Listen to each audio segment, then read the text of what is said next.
तो भाई लोग, पिछली वीडियो में हमने एंडिंग एक्सप्लेन किया था, ऑल्सो फ्यूचर स्टोरी के लिए थ्योरीज भी डिस्कस करी थी।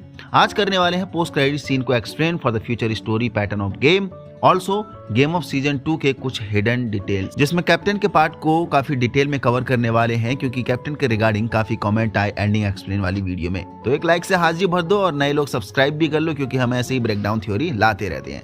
जैसे कि हमने देखा, पोस्ट क्रेडिट सीन में एक नहीं दो डॉल देखने को मिलती है।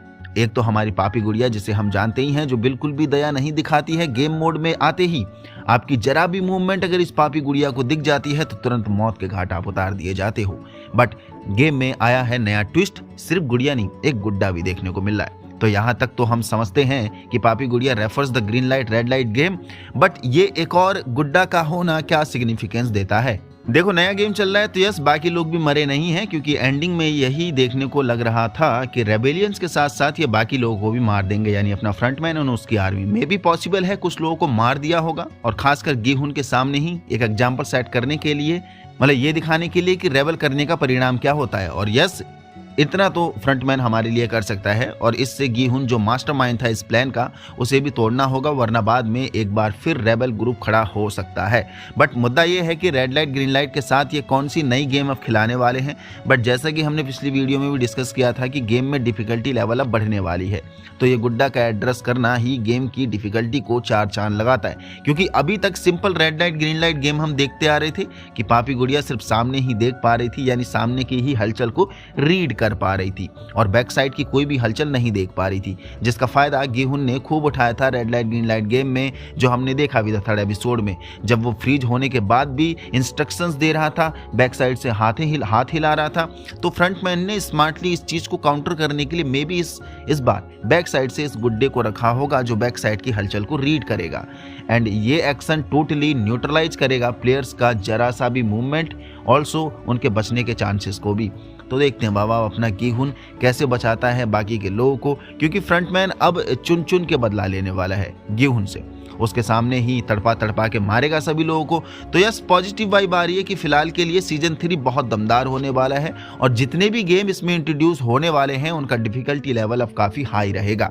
Now talk about all the game off season 2, क्योंकि काफी डिफरेंट गेम थे सीजन 1 के मुकाबले। हाँ, red light green light and दागची को छोड़कर देखो, सीजन 2 जैसे ही स्टार्ट हुआ, कुछ गेम पहले ही देखने को मिल गए हमें गेम जोन में पहुंचने से पहले, यानी स्ट्रीट पर ही ब्रेड एंड लॉटरी वाला गेम काफ़ी दमदार लगा, जो लिटरली दिखा कर गया कि लोग लास्ट स्टेज में होने के बाद भी सिर्फ लालच को चुनते हैं, जबकि भूख ने उनका बुरा हाल कर रखा है। तो पेट ना भरने की जगह वो पैसों की लालच को चुन रहे हैं। बेस्ट लेसन था मेकर का हम सब के लिए कि पहले अपना प्रेजेंट तो ठीक कर लो, कल की चिंता बाद में करना। और सारे बैगर जो एक्चुअली भूख से तड़प रहे थे, आज की भूख को मारने की जगह वो कल के फ्यूचर को सिक्योर कर रहे थे उस लॉटरी को जीतने के लिए। देन थर्ड गेम खिलाया गया सेल्समैन के द्वारा जोकेनपो, जिसे हम रॉक पेपर सीजर्स भी कहते हैं, पर अमेजिंग था रशियन रॉलेट गेम, जो लिटरली फट के हाथ में आ गई कि कहीं अपना गीहुन भी ना मर जाए। बाकी यस, गेम जोन में सेकेंड गेम 6 लेग्ड पेंटाथलन को देखकर अपने बचपन की याद आ गई। जब स्कूल में एथलेटिक इवेंट होते थे, हमें भी पेंटाथलन गेम खिलाया करते थे, लेकिन मेकर ने अपना पेंटाथलन गेम में सॉलिड 5 गेम इंट्रोड्यूस किया। पहला दागची, सेकंड फ्लाइंग स्टोन, थर्ड गोंगी, fourth spinning top and fifth जैगी। खैर, आपने बचपन में इनमें से कोई गेम खेला है तो जरूर नीचे कमेंट बॉक्स में बता के जाना, क्योंकि मैं अपना बताऊं तो मैंने जैगी भी खेला है, गोंगी भी खेला है एंड स्पिनिंग टॉप भी खेला है। देन थर्ड गेम था मिंगल, जिसकी डिफिकल्टी काफ़ी अमेजिंग थी, एंड उसके बाद लास्ट था डायरेक्ट एलिमिनेशन राउंड, जो काफ़ी फेवरेट राउंड होता है, मतलब लाइट बुझने के बाद बस मारा मारी। बाकी भाई, मुझे तो सारे गेम अमेजिंग लगे, आपको कौन से गेम जबरदस्त लगे जरूर बता के जाना नीचे कमेंट बॉक्स पर। अब बात करते हैं जिसने सभी के होश उड़ा रखे हैं, द बोट कैप्टन,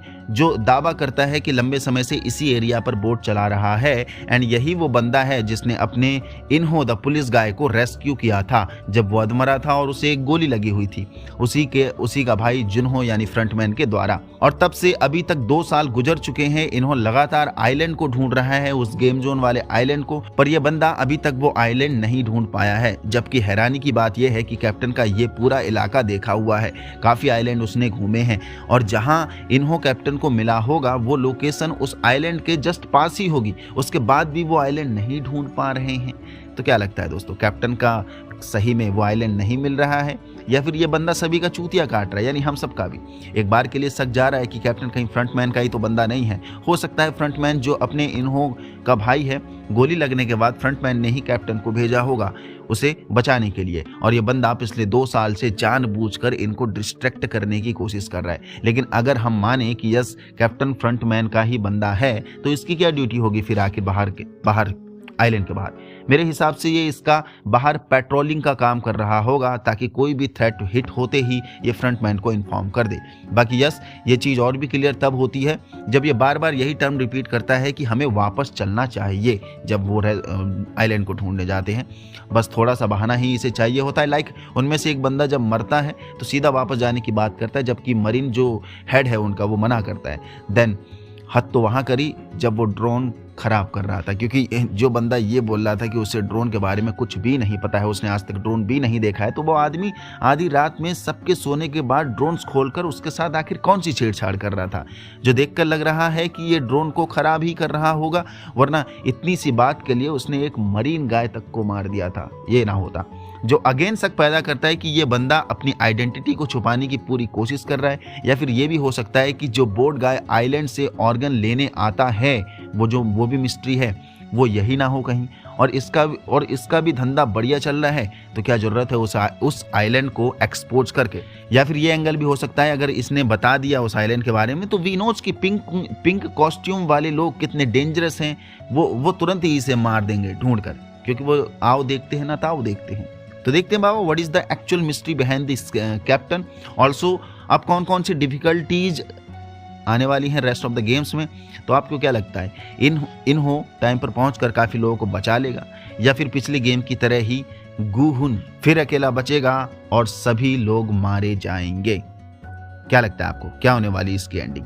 तो जरूर बता के जाना है नीचे कमेंट बॉक्स पर। यहाँ तक पहुंच गए तो इसका मतलब वीडियो पसंद आए तो लाइक कर दीजिए, नए हो तो चैनल को सब्सक्राइब कर दीजिए। यस, आप लोग काफ़ी सपोर्ट कर रहे हैं, तो यस कीप इन सपोर्ट, हम और थ्योरीज लाते रहेंगे ऐसे ही। अभी मैं सोच रहा हूँ कि एक कैरेक्टर्स के बारे में भी वीडियो बनाई जाए, जहाँ पर बहुत से कैरेक्टर्स देखने को मिले हैं।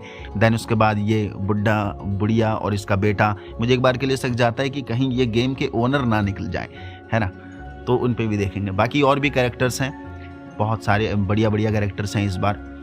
तो यस जरूर बता के जाना अगर आगे की नई वीडियो चाहिए होंगी तो। और यस नए लोग सब्सक्राइब कर लो, क्योंकि ऐसी ब्रेकडाउन थ्योरी आती रहती है। अब ड्यून प्रोफेसी के गॉड एम्परर के बारे में भी बात करने वाले हैं। यस यहाँ तक पहुंचे तो इसका मतलब वीडियो पसंद है लाइक कर दीजिए, नए हो तो चैनल को सब्सक्राइब कर दीजिए। जय हिंद।